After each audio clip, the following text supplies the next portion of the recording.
தமிழகத்திற்கு வரும் 25, 26 ஆகிய தேதிகளில் அதி கனமழைக்கான ரெட் அலர்ட் எச்சரிக்கை விடுக்கப்பட்டுள்ளது. கோவை, நீலகிரி மாவட்டங்களில் வரும் 25, 26 ஆகிய தேதிகளில் அதி கனமழை பெய்யக்கூடும் என வானிலை ஆய்வு மையம் தெரிவித்துள்ளது. கோவை, நீலகிரி, திருப்பூர், திண்டுக்கல், தேனி, தென்காசி, நெல்லை, கன்னியாகுமரி ஆகிய 8 மாவட்டங்களில் இன்று கனமழைக்கு வாய்ப்புள்ளதாக தெரிவிக்கப்பட்டுள்ளது. அண்டை மாநிலமான கேரளாவில் 2 நாட்களில் தென்மேற்கு பருவமழை தொடங்கும் என்று வானிலை ஆய்வு மையம் தெரிவித்துள்ளது.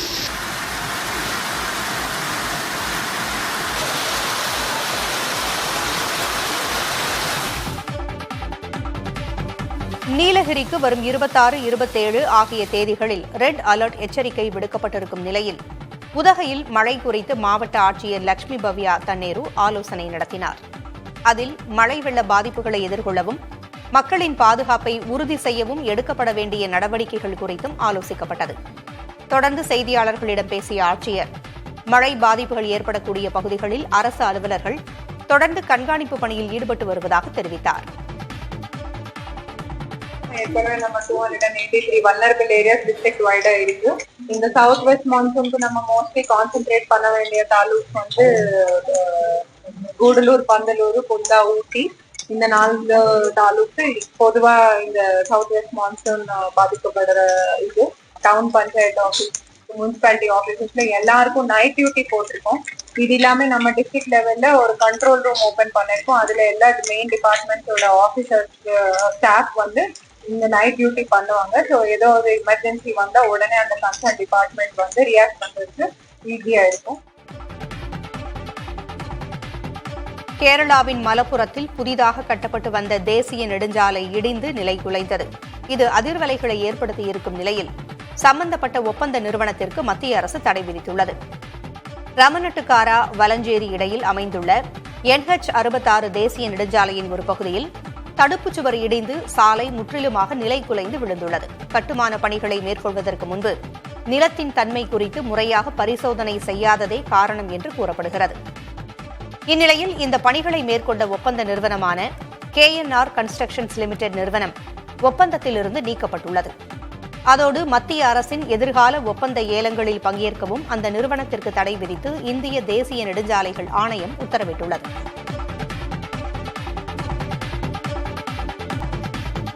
ராஜஸ்தானில் குற்ற வழக்கில் சிறை தண்டனை பெற்ற பாஜக MLA சட்டப்பேரவையிலிருந்து தகுதி நீக்கம் செய்யப்பட்டுள்ளார். அண்டா தொகுதியின் சட்டமன்ற உறுப்பினராக இருந்த கன்வர்லால் மீனா கடந்த 2005ஆம் ஆண்டு துப்பாக்கியை காட்டி அரசு அதிகாரிக்கு கொலை மிரட்டல் விடுத்ததாக கூறப்படுகிறது. இந்த வழக்கில் குற்றவாளியாக கன்வர்லால் அறிவிக்கப்பட்டு அவருக்கு 3 ஆண்டுகள் சிறை தண்டனை விதிக்கப்பட்ட நிலையில் சட்டப்பேரவையிலிருந்து அவரை தகுதி நீக்கம் செய்து சபாநாயகர் வாசுதேவ் தேவ்நானி அறிவித்திருக்கிறார். பாஜக ஆளும் மாநிலத்தில் சொந்த கட்சி MLA தகுதி நீக்கம் செய்யப்பட்டிருப்பது குறிப்பிடத்தக்கது. நடிகர் ரவி மோகனும் ஆர்த்தியும் இனி எந்த அறிக்கையையும் வெளியிடக்கூடாது என சென்னை உயர்நீதிமன்றம் உத்தரவிட்டுள்ளது. தன்னை பற்றி அவதூறு கருத்துக்களை வெளியிட ஆர்த்தி மற்றும் அவரது தாய்க்கு தடை விதிக்க கோரி ரவிமோகன் மனு தாக்கல் செய்திருந்தார். மனு மீதான விசாரணையின் போது இருதரப்பும் அமைதியாக இருக்க ஒப்புதல் அளித்தனர். மனுவை விசாரித்த நீதிபதி GR சுவாமிநாதன் இருவரும் தங்கள் விவகாரம் குறித்து சமூக வலைதளங்களில் செய்தி வெளியிடவும் விவாதிக்கவும் தடை விதித்து உத்தரவிட்டார். இருதரப்பும் தங்களது அறிக்கைகளை சமூக வலைதளங்களிலிருந்து நீக்கவும் உயர்நீதிமன்றம் உத்தரவிட்டுள்ளது. கொடைக்கானல் குறிஞ்சியாண்டவர் கோவிலுக்கு அருகே அமைக்கப்பட்டுள்ள காட்சி முனை சிதிலமடைந்து பயன்பாடின்றி உள்ளது.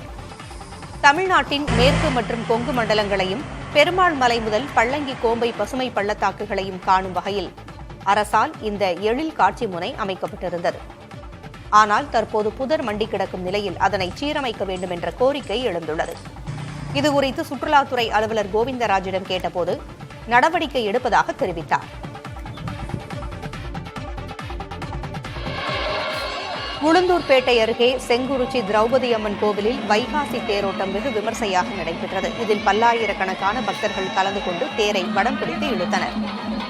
ரூபாய் நோட்டுகளால் அலங்கரிக்கப்பட்ட திருத்தேரில் உற்சவர் சிலை வைக்கப்பட்டு தேரோட்டம் தொடங்கியது. பல்லாயிரக்கணக்கான பக்தர்கள் பங்கேற்று தேரை வடம் பிடித்து இழுத்தனர். வேண்டுதலின் பேரில் 100 ரூபாய், 50 ரூபாய், 20 ரூபாய் என்று ரூபாய் நோட்டுகளை மாலையாக தயார் செய்து திரௌபதி அம்மனுக்கு சாற்றி வழிபட்டனர். கோயில் முன்பாக தொடங்கி தேரோடும் வீதிகளின் வழியாக வந்து தேர் தன் நிலையை அடைந்தது.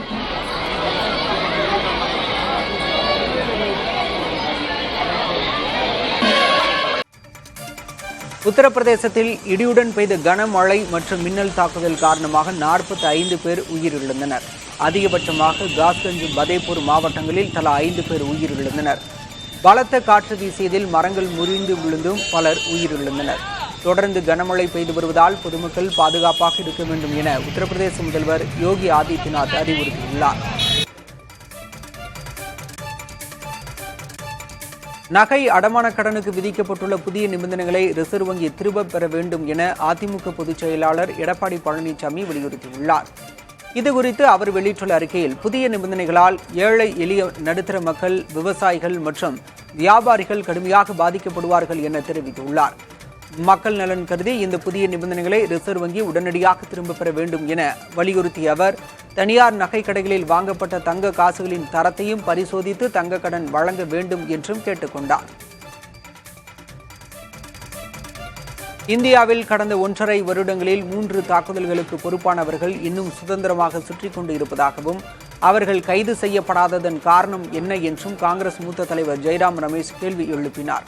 பஹல்காம் தாக்குதல் தொடர்பாக நாடாளுமன்ற சிறப்பு கூட்டத்தை கூட்டாதது ஏன் என்றும், ஒவ்வொரு தேசிய நெருக்கடியையும் பிரச்சார நிகழ்வாக மாற்றுவது மோடி அரசின் பழக்கமாகிவிட்டதாகவும் அவர் விமர்சித்தார்.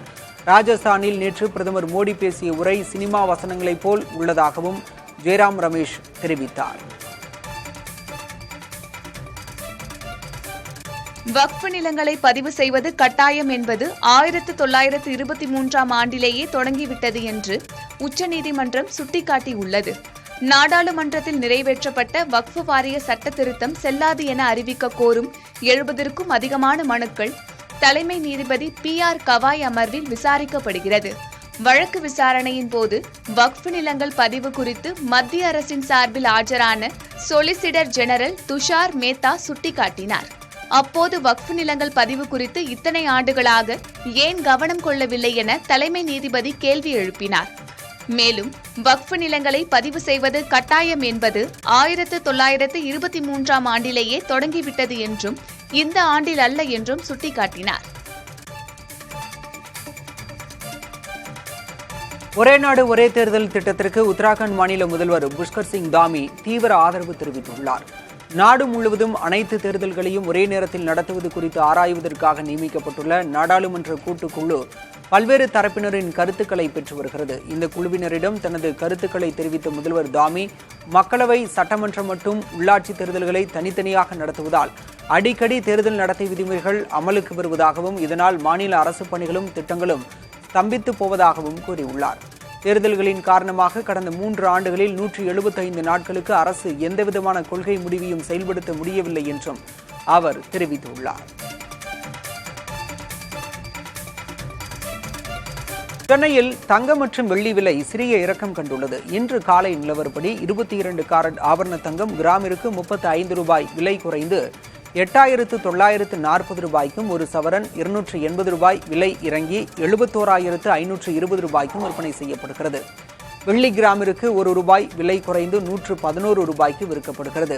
கடந்த 2 நாட்களில் தங்கம் விலை சவரனுக்கு 2120 ரூபாய் உயர்ந்த நிலையில் இன்று மிகச்சிறிய அளவே குறைந்திருக்கிறது. நாட்டில் புழக்கத்தில் உள்ள ரூபாய் நோட்டுகளின் மதிப்பு சென்ற ஆண்டில் 34,78,000 கோடி ரூபாயாக அதிகரித்துள்ளதாக ரிசர்வ் வங்கி தெரிவித்துள்ளது. கடந்த 10 ஆண்டுகளில் புழக்கத்தில் உள்ள ரூபாய் நோட்டுகளின் மதிப்பின் அடிப்படையிலான வளர்ச்சி முந்தைய 20 ஆண்டுகளை காட்டிலும் குறிப்பிடத்தக்க அளவிற்கு குறைந்துள்ளது. அதேபோல புழக்கத்தில் உள்ள ரூபாய் நோட்டுகளின் எண்ணிக்கை வளர்ச்சி கடந்த 10 ஆண்டுகளில் 6.63% குறைந்துள்ளது. இதுவே இதற்கு முந்தைய 10 ஆண்டுகளில் 7.27% இருந்தது.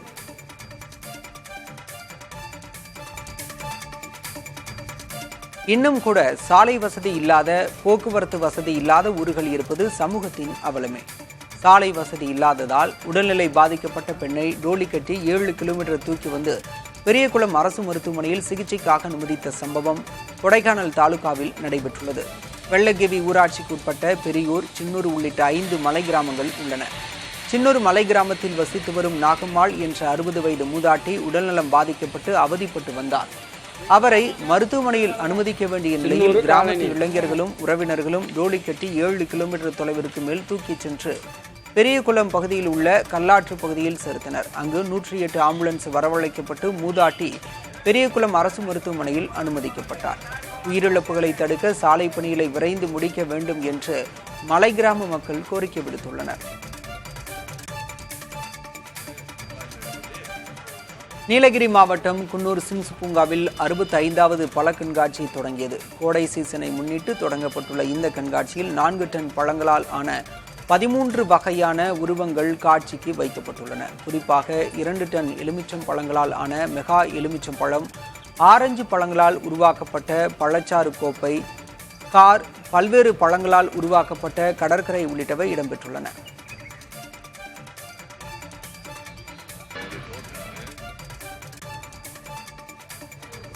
சென்னை மாநகராட்சி பள்ளிகளில் மாணவர் சேர்க்கை கடந்த ஆண்டை விட 2 மடங்கு அதிகரித்துள்ளது. சென்னை மாநகராட்சி கல்வித்துறையின் கீழ் மொத்தம் 417 பள்ளிகள் செயல்பட்டு வருகின்றன. கடந்த கல்வியாண்டில் 6000 பேர் மட்டுமே புதிதாக பள்ளிகளில் சேர்ந்த நிலையில் தற்போதைய 2025-26 கல்வியாண்டில் சுமார் 15,618 மாணவர்கள் புதிதாக சேர்ந்துள்ளதாக தெரிவிக்கப்பட்டுள்ளது. அதிகபட்சமாக யுகேஜியில் மட்டும் சுமார் 7,386 பேர் இதுவரையில் சேர்ந்துள்ளனர்.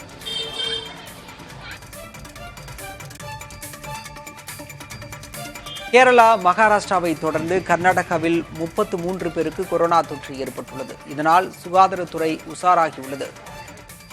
சிங்கப்பூர் உள்ளிட்ட சில வெளிநாடுகளில் கொரோனா பரவி வரும் நிலையில் தற்போது கேரளா, மகாராஷ்டிரா உட்பட சில மாநிலங்களில் மீண்டும் பரவி வருகிறது. கர்நாடகாவிலும் பெங்களூரு உட்பட பல மாவட்டங்களில் கொரோனா தொற்று அதிகரித்து வருகிறது. மே மாதத்தில் 33 பேருக்கு தொற்று ஏற்பட்டுள்ளது. தற்போது 16 பேர் சிகிச்சையில் உள்ளனர். இதனால் சுகாதாரத்துறை முன்னெச்சரிக்கை நடவடிக்கையில் இறங்கியுள்ளது.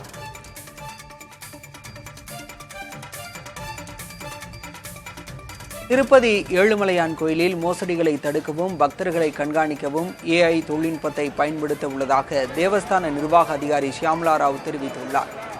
பக்தர்களுக்கு டோக்கன் வழங்கும்போது ஆள்மாறாட்டத்தை தடுக்க முக அங்கீகாரத்தை பதிவு செய்ய உள்ளதாகவும் திருமலை முழுவதும் AI தொழில்நுட்ப கேமராக்களை பொருத்த உள்ளதாகவும் தெரிவித்தார். இதன் மூலம் பக்தர்களின் நடமாட்டம் எண்ணிக்கையை துல்லியமாக கணித்து தரிசன நேரத்தை முறைப்படுத்த முடியும் என்றும் தேவஸ்தானம் தெரிவித்துள்ளது.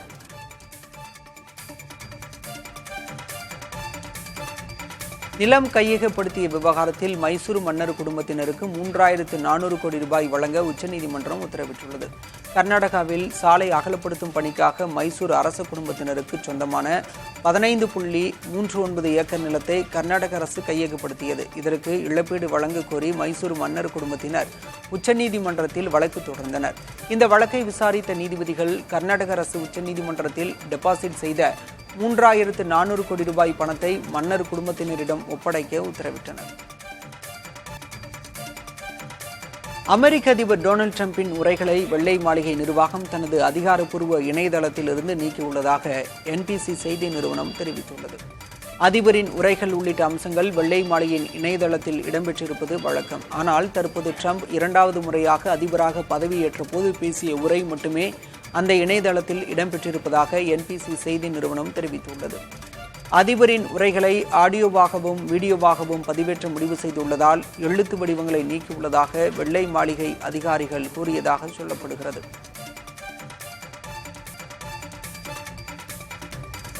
ITC நிறுவனம் 4வது காலாண்டில் நிகர லாபம் 4 மடங்கு அதிகரித்து 19,807 கோடி ரூபாயாக உயர்ந்திருப்பதாக அறிவித்துள்ளது. இதுவே முந்தைய ஆண்டின் இதே காலாண்டில் இந்நிறுவனத்தின் நிகர லாபம் 5,013 கோடி ரூபாயாக இருந்தது. 2024-25 நிதியாண்டில் ITC நிறுவனத்தின் நிகர லாபம் 68.9% உயர்ந்து 35,052 கோடி ரூபாயாக அதிகரித்துள்ளதாக தெரிவிக்கப்பட்டுள்ளது. இந்நிலையில் ITC நிறுவன பங்குகள் சந்தையில் 3% வரை உயர்ந்து வர்த்தகமாகின. கோவையில் அதிக லாபம் தருவதாக கூறி முதலீடுகளை பெற்று மோசடி செய்த 5 நிறுவனங்கள் மீது புகார் அளிக்க காவல்துறை அறிவுறுத்தியுள்ளது. தாய்நாடு நிதி limited, SKM traders, Aditya commodities, dream makers global, Anaimalai chits ஆகிய 5 நிறுவனங்கள் மீது வழக்குகள் பதிவு செய்யப்பட்டு விசாரணை நடைபெறுகிறது.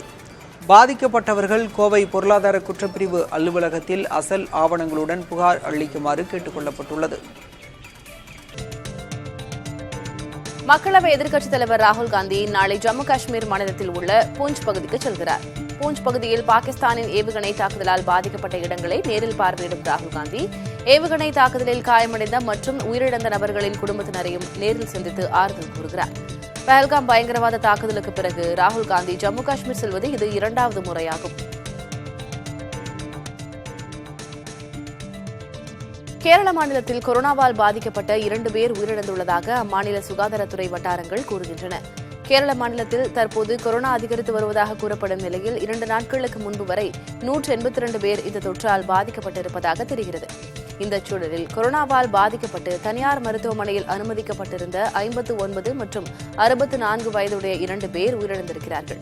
இவர்கள் இருவருக்கும் இணை நோய்கள் இருந்ததாக கூறப்படுகிறது. கொரோனா பாதிப்பு விவரங்களை மத்திய அரசு இதுவரை வெளியிடவில்லை. ஜம்மு காஷ்மீர் முன்னாள் ஆளுநர் சத்யபால் மாலிக் மற்றும் 7 பேருக்கு எதிராக சிபிஐ குற்றப்பத்திரிகை தாக்கல் செய்துள்ளது.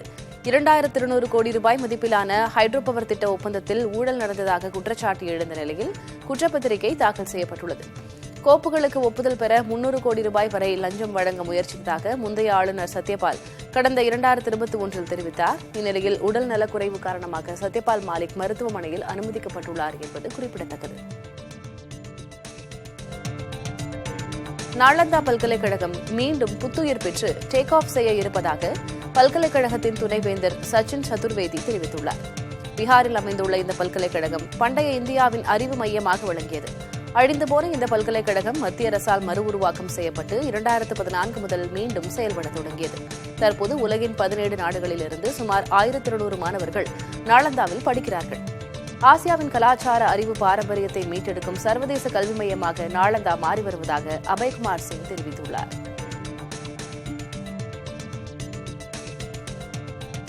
பிரபல பாலிவுட் நடிகர் சல்மான் கான் வசிக்கும் மும்பை பாந்த்ரா குடியிருப்பில் 2 நாட்களில் 2 நபர்கள் அனுமதியின்றி நுழைந்ததை தொடர்ந்து பாதுகாப்பு கோளாறு குறித்த விசாரணையை போலீசார் தொடங்கியுள்ளனர்.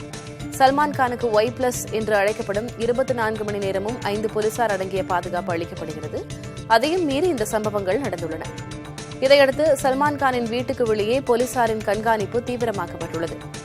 சல்மான் வீட்டில் அத்துமீறியதாக 32 வயதான இஷா சுப்ரியா, 23 வயதான ஜிதேந்திரகுமார் ஆகியோரை போலீசார் கைது செய்தனர். பின்னர் ஜிதேந்திரகுமார் மட்டும் எச்சரித்து அனுப்பப்பட்டார். தெலங்கானாவில் முதல்வரின் காலில் அரசு அதிகாரிகள் விழுந்து வணங்குவதற்கு தடை விதிக்கப்பட்டுள்ளது. இதுகுறித்து அம்மாநில அரசு அதிகாரிகளுக்கு தலைமைச் செயலர் சுற்றறிக்கை அனுப்பியுள்ளார். அதில் பதவியின் கண்ணியத்தை காக்கும் வகையில் முதல்வரின் காலில் விழுவதை தவிர்க்க வேண்டும் என அறிவுறுத்தப்பட்டுள்ளது. காலில் விழுவது மரியாதை நிமித்தமான செயலாக இருந்தாலும் அதிகாரிகள் மீது பொதுமக்களுக்கு தவறான எண்ணத்தை ஏற்படுத்தக்கூடும் என தெரிவிக்கப்பட்டுள்ளது. அண்மையில் நிகழ்ச்சி ஒன்றில் பங்கேற்ற முதல்வர் ரேவந்த் ரெட்டியின் காலில் IAS அதிகாரி ஒருவர் விழுந்தது பேசுபொருளாகியது. ஆஸ்திரேலியாவில் பெய்த கனமழையால் நியூ சவுத் வேல்ஸ் மாகாணம் பெரும் பாதிப்புகளை சந்தித்துள்ளது. மாகாணத்தில் உள்ள டாரி என்ற நகரின் பெரும்பாலான பகுதிகளில் வெள்ளம் சூழ்ந்துள்ளது. நதிகளில் வெள்ளம் கரைபுரண்டு ஓடும் நிலையில் குடியிருப்பு கட்டடங்கள், சாலைகள், வணிக வளாகங்கள், போர் நினைவிடம் என அனைத்து பகுதிகளிலும் மழைநீர் தேங்கியுள்ளது. மழை வெள்ளத்தில் சிக்கி உயிரிழந்தோரின் எண்ணிக்கை 4ஆக உயர்ந்திருக்கும் நிலையில் 50,000க்கும் மேற்பட்ட மக்கள் இதனால் பாதிக்கப்பட்டுள்ளனர். நூற்றுக்கணக்கான கால்நடைகளும் வீடுகளும் நீரில் அடித்துச் செல்லப்பட்டுள்ளதால் பலரும் தங்கள் வாழ்வாதாரத்தை இழந்திருக்கும் சூழல் ஏற்பட்டுள்ளது. திபெத்தில் இன்று காலை 4.2 ரிக்டர் அளவிலான மிதமான நிலநடுக்கம் ஏற்பட்டுள்ளது. தேசிய நில அதிர்வு மையத்தின் அறிக்கையின்படி இது 20 கிலோமீட்டர் ஆழத்தில் தோன்றியுள்ளது. உயிரிழந்தவர்கள் அல்லது சேதங்கள் குறித்து உடனடி தகவல்கள் எதுவும் வெளியிடப்படவில்லை. மே மாதத்தில் மட்டும் இது 3வது நிலநடுக்கம் என்பது குறிப்பிடத்தக்கது.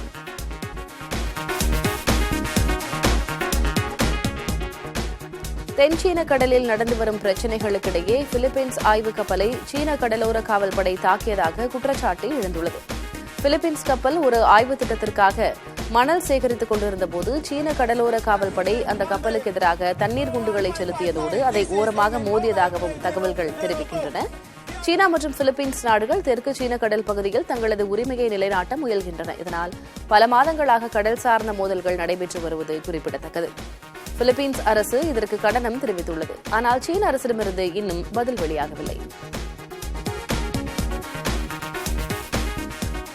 அடுத்த 50 ஆண்டுகளுக்கு தமிழ் மொழியை துடிப்பாக வைத்திருக்க இளம் தலைமுறையினருக்கு சிங்கப்பூர் அமைச்சர் அழைப்பு விடுத்துள்ளார். சிங்கப்பூரின் 4 அதிகாரப்பூர்வ மொழிகளில் தமிழும் இடம்பெற்றுள்ளது. சிங்கப்பூரில் பரவலாக தமிழ் பேசப்பட்டு வரும் நிலையில் 1970களில் நாடாளுமன்ற உறுப்பினர்களும் அவையில் தமிழில் விவாதம் செய்தனர். இந்நிலையில் சிங்கப்பூர் தேசிய பல்கலைக்கழக தமிழ் மொழி சங்கத்தின் 50வது ஆண்டு நிறைவையொட்டிய நிகழ்ச்சியில் பேசிய அமைச்சர் சண்முகம், அடுத்த 30 ஆண்டுகளில் மேடையில் சரளமாக தமிழ் பேசக்கூடிய அமைச்சர்கள் இருப்பார்களா என நம்மை நாமே கேட்டுக்கொள்ளும் நிலை இருப்பதாக கூறினார்.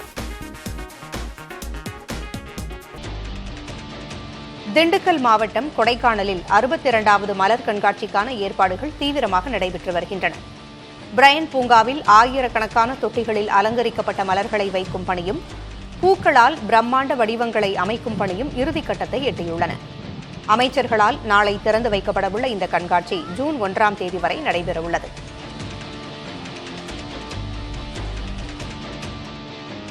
நாமக்கல் மாவட்டம் பள்ளிப்பாளையத்திற்கு அருகே தெருநாய் கடிக்கு ஆளான சிறுமிக்கு மருத்துவமனையில் சிகிச்சை அளிக்கப்பட்டு வருகிறது. ஆவத்திப்பாளையம் பகுதியைச் சேர்ந்த திவ்யதர்ஷினி என்ற சிறுமியை தெருநாய் துரத்திச் சென்று கடித்துள்ளது. அக்கம்பக்கத்தினர் நாயிடமிருந்து அவரை மீட்ட நிலையில் பள்ளிப்பாளையம் அரசு மருத்துவமனையில் அவருக்கு சிகிச்சை அளிக்கப்பட்டு வருகிறது. இதனிடையே பள்ளிப்பாளையம் சுற்றுவட்டார பகுதிகளில் அதிகரித்துள்ள தெருநாய்களை கட்டுப்படுத்த நடவடிக்கை எடுக்க வேண்டும் என்ற கோரிக்கை எழுந்துள்ளது. நிதி ஆயோக் கூட்டத்தில் பங்கேற்க முதலமைச்சர் மு.க.ஸ்டாலின் டெல்லி சென்றுள்ளார். டெல்லியில் பிரதமரை சந்தித்து தமிழகத்தின் நீண்ட நாள் கோரிக்கைகள் குறித்து மனு அளிப்பார் என்று தகவல் வெளியாகியுள்ளது. சென்னையில் இருந்து விமானம் மூலம் டெல்லி சென்ற முதலமைச்சருக்கு விமான நிலையத்தில் உற்சாக வரவேற்பு அளிக்கப்பட்டது. தமிழ்நாடு இல்லம் சென்ற முதல்வர் ஸ்டாலின் அணிவகுப்பு மரியாதையை ஏற்றுக்கொண்டார். பிரதமர் மோடி தலைமையில் நாளை நடைபெறும் நிதி ஆயோக் கூட்டத்தில் முதலமைச்சர் பங்கேற்கிறார். மேலும் சமக்ர சிக்ஷா அபியான் திட்டத்தில் தமிழகத்திற்கு தர வேண்டிய 20,152 கோடி ரூபாய் நிதி, கட்டாய கல்வி உரிமை சட்டத்தின் கீழ் தமிழக அரசுக்கு கிடைக்க வேண்டிய 650 கோடி ரூபாய், கடந்த ஆண்டு இறுதியில் வடகிழக்கு பருவமழையின் போது ஏற்பட்ட பாதிப்புகளுக்கு நிவாரணமாக தமிழக அரசு சார்பில் கோரிக்கை வைக்கப்பட்ட நிதி குறித்தும் பிரதமரிடம் முதலமைச்சர் நேரில் முறையிடுவார் என்று தலைமைச் செயலக வட்டாரங்கள் தெரிவிக்கின்றன. கூட்டம் முடிந்து நாளை இரவு முதலமைச்சர் மு.க.ஸ்டாலின் டெல்லியிலிருந்து சென்னைக்கு திரும்புகிறார். கடந்த 2022, 23, 24 ஆகிய ஆண்டுகளில் நடைபெற்ற நிதி ஆயோக் கூட்டத்தில் முதலமைச்சர் பங்கேற்கவில்லை என்பது குறிப்பிடத்தக்கது. டெல்லியில் மேற்கு வங்க முதலமைச்சர் மம்தா பானர்ஜி, ஜார்க்கண்ட் முதலமைச்சர் ஹேமந்த் சோரன் ஆகியோரை மரியாதை நிமித்தமாக முதலமைச்சர் மு.க.ஸ்டாலின் சந்திப்பார் என்று திமுக வட்டாரம் தெரிவிக்கிறது. டெல்லி சென்றுள்ள முதலமைச்சர் மு.க.ஸ்டாலின் பிரதமர் நரேந்திர மோடியை சந்திக்க நேரம் கேட்டிருப்பதாக தகவல் வெளியாகியுள்ளது. சென்னையிலிருந்து விமானம் மூலம் டெல்லி சென்ற முதலமைச்சருக்கு விமான நிலையத்தில் உற்சாக வரவேற்பு அளிக்கப்பட்டது. தமிழ்நாடு இல்லம் சென்ற முதல்வர் ஸ்டாலின் அணிவகுப்பு மரியாதையை ஏற்றுக்கொண்டார். பின்னர் காங்கிரஸ் மூத்த தலைவர் சோனியா காந்தியை முதலமைச்சர் மு.க.ஸ்டாலின் சந்தித்தார். இது மரியாதை நிமித்தமான சந்திப்பு என்று தெரிவிக்கப்பட்டுள்ளது.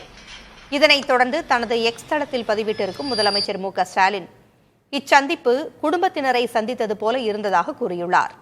நாளை பிரதமர் மோடி தலைமையில் நடைபெறும் நிதி ஆயோக் கூட்டத்தில் முதலமைச்சர் பங்கேற்கிறார். கூட்டத்தின் இடையே பிரதமர் மோடியை சந்திக்க முதலமைச்சர் நேரம் கேட்டிருப்பதாக தகவல் வெளியாகியுள்ளது. தமிழகத்திற்கு தர வேண்டிய நிதிகள், வடகிழக்கு பருவமழையால் நேரிட்ட பாதிப்புகளுக்கான நிவாரணம் உள்ளிட்டவை குறித்த கோரிக்கைகளை பிரதமரிடம் முதலமைச்சர் முன்வைப்பார் என்று எதிர்பார்க்கப்படுகிறது. டெல்லியில் மேற்கு வங்க முதலமைச்சர் மம்தா பானர்ஜி, ஜார்க்கண்ட் முதலமைச்சர் ஹேமந்த் சோரன் உள்ளிட்ட தலைவர்களை மரியாதை நிமித்தமாக முதலமைச்சர் மு.க.ஸ்டாலின் சந்திப்பார் என்றும் தகவல்கள் தெரிவிக்கின்றன.